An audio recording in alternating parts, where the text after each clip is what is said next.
اللہ نے اپنے نبی کو سب سے آخر میں بھیجا، اور نبی مبعوث ہوتے ہیں، ہم بے شک کا لفظ سنتے ہیں، یہ امت بھی مبعوث ہے۔ جس طرح نبی مبعوث ہے، یہ امت بھی مبعوث ہے۔ قرآن میں اللہ رب العالمین کہتا ہے وَجَاهِدُوا فِي اللَّهِ حَقَّ جِهَادِهِ، اللہ کے لیے، اللہ کے دین کے لیے، دین کی سربلندی کے لیے تم سے جو ہو سکتا ہو، جو اس کا حق ہے وہ حق ادا کرو، جہاد کرو، مسلسل کوشش کرو، اپنے وس میں جتنا ہے سب کرو، اور یہ جان لو وَاجْتَبَاكُمْ، اللہ نے تم کو اے اس امت کے آخری، اس آخری امت کے ہر فرد، یہ جان لو کہ اللہ نے آدم علیہ السلام سے جتنے لوگوں کو حضرت عیسیٰ علیہ السلام تک پیدا کیا ہے، سب میں سے چن کر اس آخری امت میں پیدا کیا ہے۔ یعنی امت محمدیہ کا ہر فرد، اس امت کا ہر آدمی وہ اللہ کا منتخب، سلیکٹڈ اور چنا ہوا بندہ ہے۔ آخر اللہ نے، آپ نے یہ بھی سنا ہوگا کہ حضرت موسیٰ علیہ السلام اور دیگر انبیاء نے بھی تمنا کی کاش میں امت محمدیہ کا ایک فرد ہوں، یعنی یہ امت خاص ہے۔ ربیع بن عامر رضی اللہ عنہ جب رستم کے دربار میں گئے تھے اور اس نے پوچھا تھا تم کیوں آئے ہو، تمہارا مقصد کیا ہے، یعنی ایک اس امتی کا، ہر امتی کا مقصد انہوں نے واضح کیا، اللہ تعالی،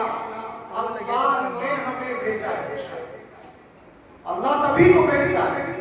لیکن اس امت کے ہر فرد کو خاص طور پر اللہ نے بھیجا ہے۔ تین کام بتایا انہوں نے، لِنُخْرِجَ مَنْ شَاءَ مِنْ عِبَادَتِ الْعِبَادِ إِلَىٰ عِبَادَتِ اللَّهِ۔ اس امت کے ہر فرد کی یہ ذمہ داری ہے کہ جسے اللہ چاہے اس کو بندوں کی غلامی سے، انسانوں کی غلامی سے، کسی دیوتا کی غلامی سے، کسی حاکم کی غلامی سے،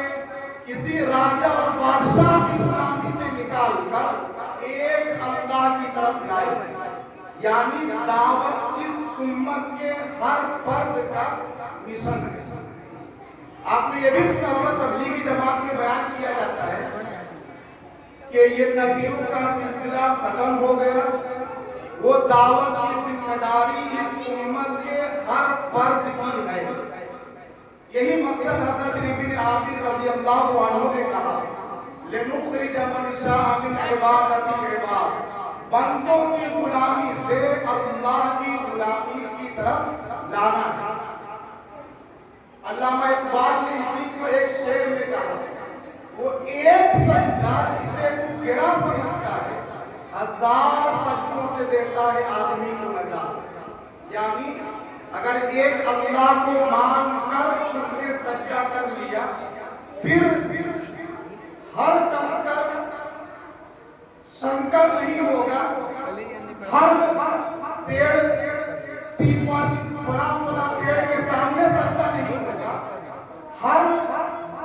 مندر میں، ہر چرچ میں، ہر ایسی جگہ پر جو غیر اللہ کے لیے بنا ہے وہاں سجدہ کرنے کی ضرورت نہیں پڑے گی۔ یعنی اس امت کے ہر فرد کی ذمہ داری کہ وہ ایک اللہ کی طرف بلائے۔ دوسرا مقصد انہوں نے کہا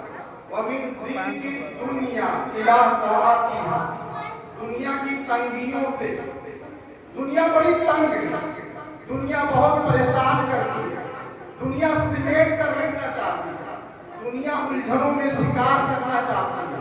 اس دنیا کی تنگی سے دنیا کی وسعت کی طرف لانا ہے۔ آپ دیکھیں نا اللہ کے رسول نے فرمایا الدین یسر، دین آسان ہے۔ جو چھوٹے چھوٹے بچے پڑھتے ہیں ڈیلی پڑھتے ہیں الدین یسر حدیث نمبر 1 ایمانیات پر الدین یسر دین آسان ہے یعنی اگر اسلام میں آ جاتے ہو تمہاری زندگی آسان ہو جائے آپ دیکھیے کھڑے ہو کر نماز نہیں پڑھ سکتے بیٹھ کر نہیں پڑھ سکتے لیٹ کر پڑھیے لیٹ کر ہاتھ پاؤں نہیں ہلا سکتے آنکھوں کے اشارے سے پڑھیے اور تمام بہت ساری چیزوں میں بڑی آسانی دین لا یکلف اللہ نفسا الا وسعها دین میں اتنی ہی ہماری ذمہ داری بنتی ہے جتنی ہمارے بس ومن جور الادیان الى عدل الاسلام جو مذاہب دنیا میں پھیلے آج دیکھ لیجئے ہندو مذہب نے کیسے کیسے ظلم کیا ہے ہندوؤں کو الگ الگ سیکشن میں بانٹ رکھا ہے عیسائیت نے ایک زمانے میں کیسا ظلم کیا ہے چرچ نے اتنی پابندی لگائی تھی کہ اگر کوئی شخص بائبل کے علاوہ کوئی بات سن لے اس کی کان میں ڈاٹ پلا دی جاتی ہے اگر بائبل کے علاوہ کوئی زبان پر کوئی بات بول دے اس کی زبان کاٹ لی جاتی ہے یہی وجہ ہے کہ پروٹسٹنٹ عیسائی دنیا میں وجود میں آئے اس لیے کہ اس چرچ کے ظلم کیا تھا جو ستایا تھا دبایا تھا اس ظلم سے مذہب جو دنیا کے اور بھی مذاہب ہیں جنہوں نے ظلم میں دبا رکھا تھا وہاں سے نکال کر اسلام کے عدل و انصاف کی طرف لانا اسلام نے کہا تھا اِنَّا خَلَقْنَاكُمْ مِنْ ذَكَرٍ وَأُنْثَىٰ ایک ماں ایک باپ آدم باپ حوا ماں وَجَعَلْنَاكُمْ شُعُوبًا وَقَبَائِلَ تم کو خاندانوں میں قبیلوں میں برادریوں میں بانٹا لِتَعَارَفُوا صرف پہچان کے اللہ کے رسول نے کہا سارے انسان برابر ہیں کوئی چھوٹا بڑا نہیں کوئی کسی کالے کو کسی گورے پر کسی گورے کو کسی کالے پر کسی عربی کو کسی عجمی پر کوئی فضیلت نہیں ایک غریب ہے وہ بھی مسجد کی صف میں وہاں کھڑا ہوگا جہاں جگہ ملے گی ایک امیر ہوگا اگر جگہ نہیں ہوگی وہ پیچھے کھڑا ہوگا سبھی برابر ہے اسلام کے آئینے میں اسلام کے سامنے یہ مقصد ہے ہمارا آخر میں آنے کا مقصد ہے ہر فرد کی ذمہ داری ہے کنتم خیر امہ ہم سب بہترین امت ہیں موسیٰ علیہ السلام کی امت عیسیٰ علیہ السلام کی ابراہیم علیہ السلام تمام انبیاء کی امت سبھی امتوں میں سب سے بڑا مقام ہمیں ملا ہے قرآن کہہ رہا ہے جھوٹا نہیں ہے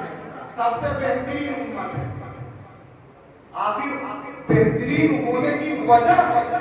قرآن نے کہا ہے تأمرون بالمعروف نیک بات بتانا اور نیک بات ایمان ہے نیک بات اسلام ہے نیک بات نماز ہے نیک بات صدقہ ہے نیک بات بھلائی ہے نیک بات احسان و سلوک ہے بے شمار چیزیں ہیں نیکی کی ہر نیک بات دوسرے کو بتانا اور بری بات سے روکنا یہ ذمہ داری ہے اور اللہ نے کہا اے نبی کہہ دیجئے ان سے اگر تم اللہ پر ایمان رکھتے ہو اللہ سے محبت کرتے ہو تو اس محبت کی دلیل چاہیے ہم سب کہتے ہیں ہم ایک اللہ پر اشہد ان لا الہ الا اللہ و اشہد ان محمدا عبدہ و رسولہ اگر اشہد ان لا الہ الا اللہ پڑھتے ہیں و اشہد ان محمدا عبدہ و رسولہ پڑھنا لازم ہے لا الہ الا اللہ پڑھتے ہیں محمد رسول اللہ پڑھنا لازم ہے یعنی اللہ کو مانتے ہیں تو نبی کے طریقے پر چلنا پڑے فَاتَّبِعُونِي میرا اتباع کرو عربی میں اتباع کرنا بولتے ہیں کسی کے پیچھے پیچھے چلنا انگلش میں اسی کو فالو کرنا بولتے ہیں فَاتَّبِعُونِي if you love Allah follow me Allah will love you. اگر تم اللہ سے محبت کرتے ہو، نبی کہتے ہیں مجھے فالو کرو۔ آج ہم فالو کرتے ہیں، انسٹاگرام پہ فالو کرتے ہیں، فیس بک پہ کرتے ہیں، تمام اور جو سوشل سائٹس ہیں وہاں فالو کرتے ہیں۔ فالو کرتے ہیں سیلیبریٹیز کو، کرتے ہیں فالو کرتے ہیں بہت سے کھلاڑیوں کو، کرتے ہیں فالو کرتے ہیں بہت سے ہیرو ہیروئنوں کو، کرتے ہیں فلاں فلاں کو کرتے ہیں۔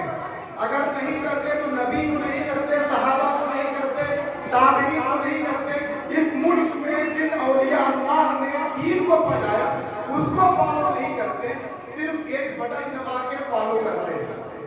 حالانکہ انگلش میں بھی فالو کا یہی مطلب ہے کہ جس جو ہم سے آگے گیا ہے اسٹیپ بائی اسٹیپ اس کے پیچھے چلے، یہی فالو ہے۔ ایک مستقل کتاب فالو می، نبی کی سیرت ہے، لہذا فالو ہم کریں۔ اگر ہم دعویٰ ہے کہ اللہ کو مانتے ہیں اور ہمارا دعویٰ ہے کہ اللہ سے محبت ہے، تو اس دعوے کی دلیل یہ ہے کہ ہر چیز میں اپنے نبی کو فالو کریں، ان کا اتباع کریں، ڈھونڈیں کہ نبی کی سنت کیا ہے، معلوم کریں کہ نبی کی زندگی کیا ہے۔ یہ چھوٹے چھوٹے جلسے نبی کی پوری زندگی نہیں بتائی جا سکتی، 63 سال کی زندگی ہے، 63 دن میں بھی نہیں بیان کر سکتے۔ اس لیے ہر مسلم کی، ہر نبی کے ماننے والے جو اپنے کو سنی کہتے ہیں، وہ سنت کو معلوم کریں۔ ہمارے سب سے پہلے مفتی صاحب نے کہا کہ محبت تب ہوتی ہے جب اس کی ایک ایک ادا کے بارے میں معلوم ہوتی ہے۔ لیلا مجنون کی کہانی سب جانتے ہیں، شاعر مجنون کہتا ہے امر الدیار دیار لیلا اقبل زنجدار و زنجدار، میں لیلا کے گلی کوچے سے گزرتا ہوں، کبھی اس دیوار کو چومتا ہوں، کبھی اس دیوار کو چومتا ہوں۔ محبت کا تقاضا یہ ہوتا ہے کہ ہمارا محبوب، ہمارا معشوق کب جاگتا ہے، کب سوتا ہے، کیا کھاتا ہے، کیا پیتا ہے، کون سا کلر پسند ہے، کون سی صفت پسند ہے، کون سا حلیہ پسند ہے۔ یہ اگر ہم محبت رکھتے ہیں اپنے نبی سے، ہم پتہ کریں، نبی کی زندگی پڑھیں کہ ہمارے نبی کو کھانے میں کیا پسند ہے، پینے میں کیا پسند ہے، کپڑے کا کلر کون سا پسند ہے، اور کپڑے کی شکل و شباہت کون سی پسند ہے۔ ہمیں سب سے پہلے نبی کی سیرت پڑھنی ہوگی اور اس کے بعد اس محبت کی دلیل دینی ہوگی کہ ہر قدم پر نبی کے پیچھے چلا جائے۔ اللہ رب العالمین ہم سب کو اس آخری امت میں آنے کے مقصد کو جانتے ہوئے تأمرون بالمعروف اور تنہون عن المنکر، جو آج کے موجودہ زمانے میں اور بھی زیادہ ضروری ہو گیا ہے، جب الحاد، بے دینی، بے حیائی، بے شرمی پھیلتی جا رہی ہے، اس زمانے میں ہماری ذمہ داری اور بنتی ہے کہ ہم خود بھی اپنے کو اچھے اخلاق سے سنبھالیں اور دوسروں کو بھی اچھے اخلاق کی تعلیم دیں۔ اللہ رب العالمین ہم سب کو عمل کی توفیق عطا فرمائے۔